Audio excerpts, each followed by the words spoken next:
Assalamu alaikum students. Welcome to the second video of week 4. We are discussing functions of database management system. In the previous video we have discussed data storage, retrieval, update, and then user accessible catalog, transaction support.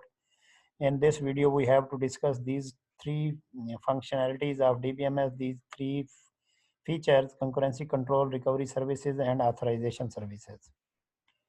First one is concurrency control. Concurrency means concurrent. Concurrent का मतलब होता है at the same time, simultaneous. आपको database में simultaneous access चाहिए होता है. जैसे यूट्यूब में एक वीडियो कंकरेंट एक्सेस की जाती है. अगर ना हो, कंकरेंसी रिक्वायर्ड होती है. कंकरेंसी क्या होती है? रिक्वायर्ड होती है. अगर कंकरेंट नहीं है तो आप एक वीडियो देख रहे हैं, मिलियंस ऑफ यूजर्स एक वीडियो सेम टाइम पे देख सकते हैं. और अगर इमेजिन करें कंकरेंसी अलाउ ना हो, एक यूजर देख रहा है और दूसरा वेट में लगा हुआ है, तो फिर तो मेरे ख्याल में सालों बैठा ही रहे वो. तो कंकरेंसी इनकरेज की जाती है. लेकिन यहाँ पे जो टॉपिक है कंकरेंसी कंट्रोल है.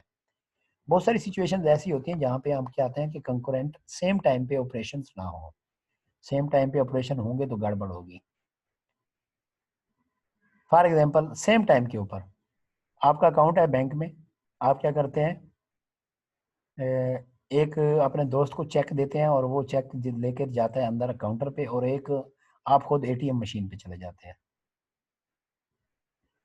सेम टाइम के ऊपर प्रोसेस होता है. आपके अकाउंट में 5,000 है, तो एटीएम चेक करती है कि आपका जो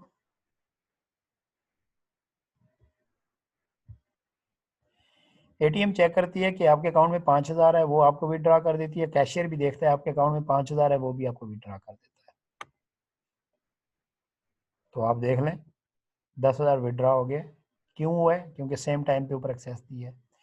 तो इस तरह की बहुत सारी क्रिटिकल सिचुएशंस होती हैं जहाँ पे आपने इस कंकरेंसी को क्या करना होता है? कंट्रोल करना होता है. क्या करना होता है? कंट्रोल करना होता है.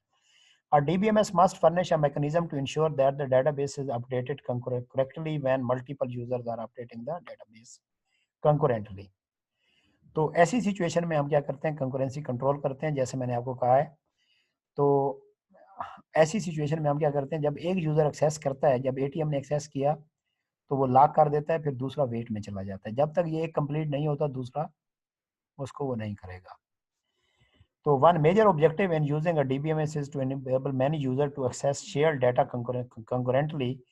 Concurrent access is relatively easy if all users are only reading data. सिर्फ रीड करना है तो फिर तो कोई इशू नहीं है, लेकिन वहां पे राइट करना है तो फिर प्रॉब्लम आता है. जैसे यूट्यूब पे सिर्फ रीड कर रहे होते हैं, गूगल पे सिर्फ रीड कर रहे होते हैं, तो ये एक्सेस करंट होना चाहिए. However, when two or more users are accessing the database simultaneously means same time, and at least one of them is updating data, there may be interference that can result in inconsistencies. जैसे मैंने आपको example दी है कि 5,000 था, 10,000 वो हो गया, तो इनकंसिस्टेंस हो गया, इंटेग्रिटी लो हो जाएगी. ऐसी सिचुएशन में हमें कंकरेंसी क्या होनी चाहिए? कंट्रोल होनी चाहिए. जैसे यहाँ पे एक एग्जांपल है, दो ट्रांजेक्शन है T1 और T2 which are executing concurrently on having 100 rupees balance. T1 withdraw करता है 10 रुपीज और T2 डिपॉजिट करता है 100 सेम टाइम के ऊपर. तो इनफैक्ट बाकी बचना चाहिए 190, लेकिन अगर ये होगा तो वो हो सकता है गड़बड़ हो जाए. जैसे मैंने आपको कहा 10,000 विदड्रॉ हो जाएगा. तो ऐसे में क्या होना चाहिए? Multiple users are accessing database can not occur. ऐसी सिचुएशन में आपने सेम टाइम पे मल्टीपल ऑपरेशन नहीं होना चाहिए. मतलब कंकरेंसी को क्या करना है? कंट्रोल करना है.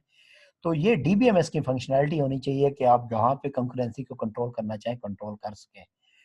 हैंस जब आप डीबीएमएस परचेज करें या कहीं से लें तो देखें कि क्या ये कंकरेंसी को कंट्रोल कर सकता है या नहीं कर सकता. या फिर आप डीबीएमएस बिल्ड करने जा रहे हैं, डेवलप करने जा रहे हैं, तो आपके माइंड में होना चाहिए इसमें एक फीचर मैंने डालना है कि अगर यूजर कंकरेंसी को कंट्रोल करना चाहता है तो कर सके. Next is recovery services. Recovery services बड़ा नेम से ही है. अगर आपका डेटाबेस सिस्टम कहीं पे फेल होता है तो फिर उसे रिकवर करना चाहिए. तो रिकवरी की बड़ी सर्विसेज वो होती हैं.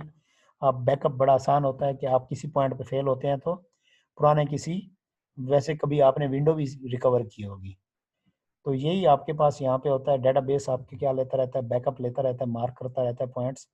कहीं पे आपका डेटाबेस क्रैश होता है तो वो प्रीवियस स्टेट के ऊपर क्या हो जाता है, बहाल हो जाता है, रिस्टोर हो जाता है। तो recovery service must furnish mechanism for recovering the database in the event that a database is damaged in any way. When discussing transaction support, we mentioned that if the transaction fails, then the database has to be returned to a consistent state. This may be result of a system crash, media failure, hardware, software, कुछ भी हो सकता है, DBMS to stop, or it may be the result of the user detecting an error during the transaction and the aborting the transaction. तो ये सारी चीज़ें हो सकती हैं कि आपने खुद किया है, मशीन हुई है, हार्डवेयर हुआ है, इलेक्ट्रिसिटी फेलियर हुआ है, कहीं पे भी हो सकता है, तो वापस कंसिस्टेंट स्टेट पे आपको जा प्रोवाइड कर सके, तो ये रिकवरी सर्विसेज आपकी होनी चाहिए। ऑथराइजेशन सर्विसेज, ऑथराइजेशन नेम से ही है, ये भी वही चीज़ है कि आपने कितना किसको ऑथराइज करना है, कि किस यूज़र को कितना एक्सेस देना है, पूरा का पूरा एक्सेस देना है, कुछ हाफ देना है, क्या राइट्स देने हैं कि वो रीड कर सकता है, रीड और राइट कर सकता है, डिलीट कर सकता है। तो ये सारी ऑथराइजेशन सर्विसेज होती हैं, ये आपके डीबीएमएस को प्रोवाइड करनी चाहिए। डीबीए इसको इन्फोर्स करेगा, लेकिन फैसिलिटेट कौन करेगा, आपका DBMS. A DBMS must furnish a mechanism to ensure that only authorized user can access the database. It is not difficult to predict instances where we would want to prevent some of the data stored in the database from being seen by all users. जैसे मैंने salary की example दी थी, वो सब user नहीं देख सकते, accountant देख सकता है या हेड देख सकता है। तो वो सैलरी आपने अगर हाइड करनी है तो फिर ऑथराइजेशन का होता है, ये तो डीबीएमएस की बेसिक फंक्शनैलिटी डेफिनेशन में था, controlled access, that was actually authorisation. तो ये एक्चुअली वही चीज़ लिखी हुई है एडिशनली, ये जो मैंने आपको कहा है, तो आप अपना सिक्योर कर सकते हैं डाटा, हाइड कर सकते हैं, तो ये ऑथराइजेशन से ही होगा। That's it for this video. तो बाकी जो फंक्शनलिटीज़ हैं हम नेक्स्ट वीडियो में करेंगे। Thank you.